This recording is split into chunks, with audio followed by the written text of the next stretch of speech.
Word of God says in Galatians, whatsoever a man soweth, that shall he also reap. Number 3, we want to know the complete knowledge of God, of the situation at Smyrna. The complete knowledge of God, of the situation at Smyrna. The complete knowledge of God, of the situation at Smyrna. He knew their tribulation, according to Psalm 32 and verse 10. Many sorrows shall be to the wicked. Many Christians think the wicked alone should have sorrows. But no, many sorrows have befallen the saints of God, even the most loving and faithful of them.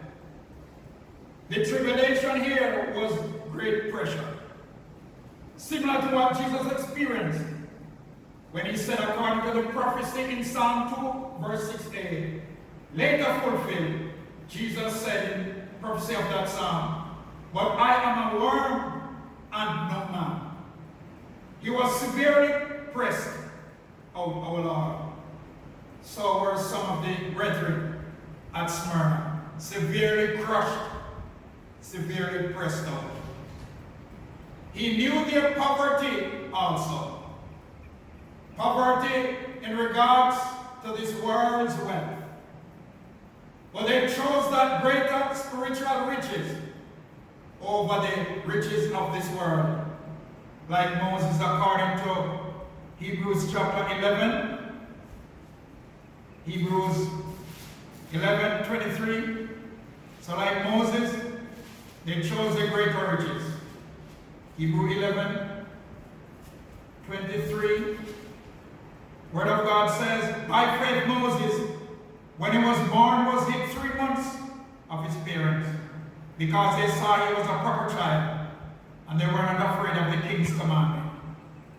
By faith Moses, when he was come to years, refused to be called the son of Pharaoh's daughter, choosing rather to suffer affliction with the people of God, than to enjoy the pleasures of sin for a season, esteeming the reproach of Christ greater riches than the treasures in Egypt, for he had respect unto the recompense of the reward.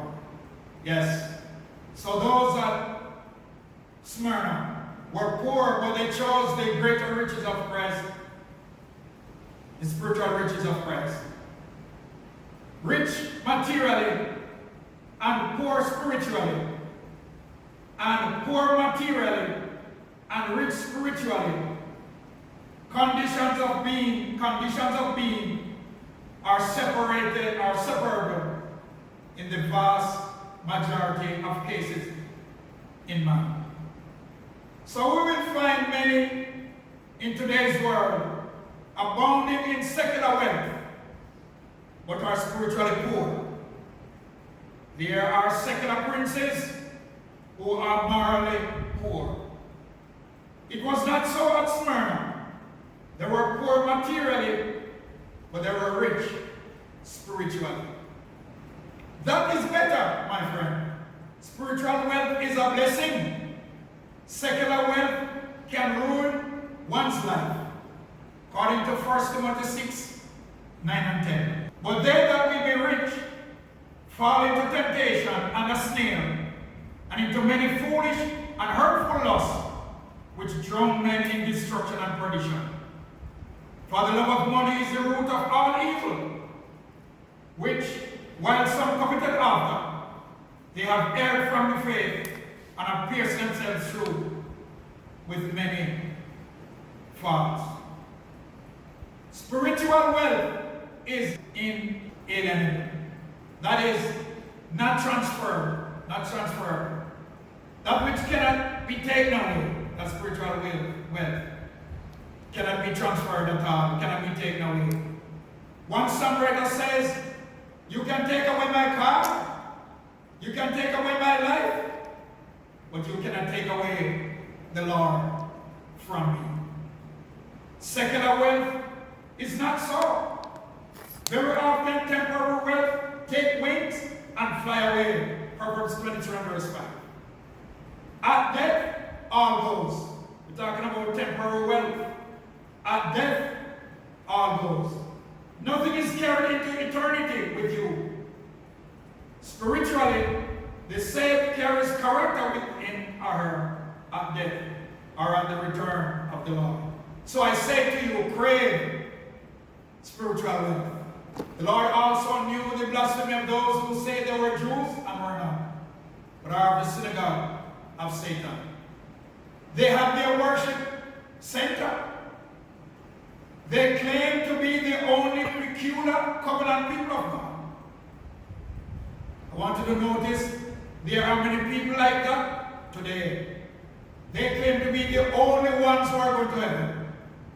If you don't believe or practice what they believe, they claim they are the only ones going to heaven.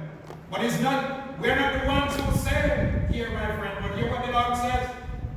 He says here, they are of the synagogue of Satan. So those who boast and condemn others that they will be the only ones get in, well, this is what the word of God had for them. Word of God says that they are of the synagogue of Satan. And don't blame us for being too hard. It's not, we are not the ones who say. Word of God says it, my dear friend. So we need to humble ourselves, yes, and think of others.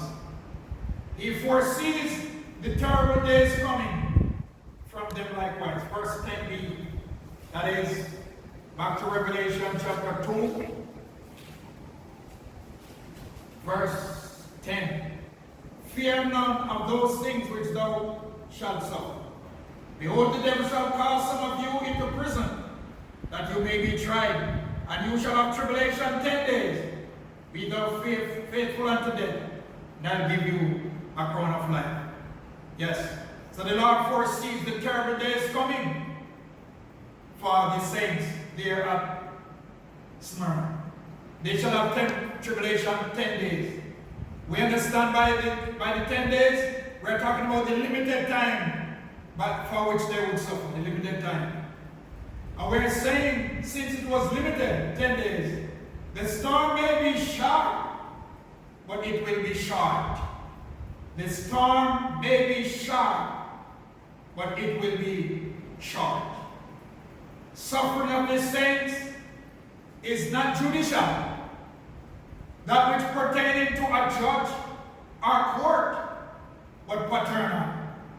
And so we are told in Psalm 103 verse 9, like as a father pitieth his children, so the Lord pitieth them that trust in him. So the suffering of the Lord is not judicial, it's not dealing in a court or with a judge who might be hard, who will have to sentence that criminal, yes, and will not change whatsoever.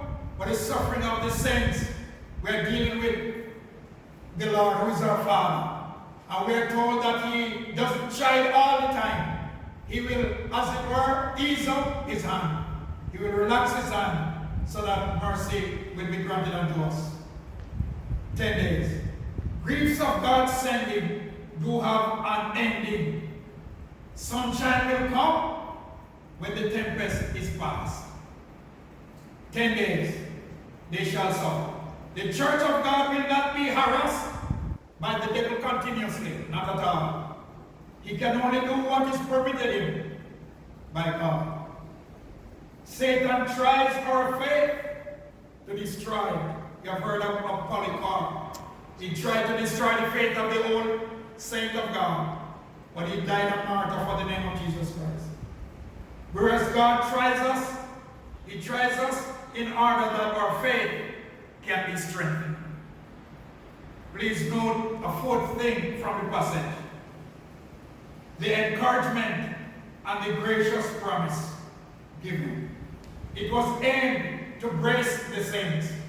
So I read again chapter 2 and verse 10. Fear none of those things which thou shalt suffer. Behold, the devil shall cast some of you into prison, that you may be tried, and you shall have tribulation 10 days. Be thou faithful unto death, and I'll give you a crown of life. The encouragement and the gracious promise. Yes, it was there to brace them against the suffering that they would experience. They should be faithful to death, and the Lord will give them a crown of life.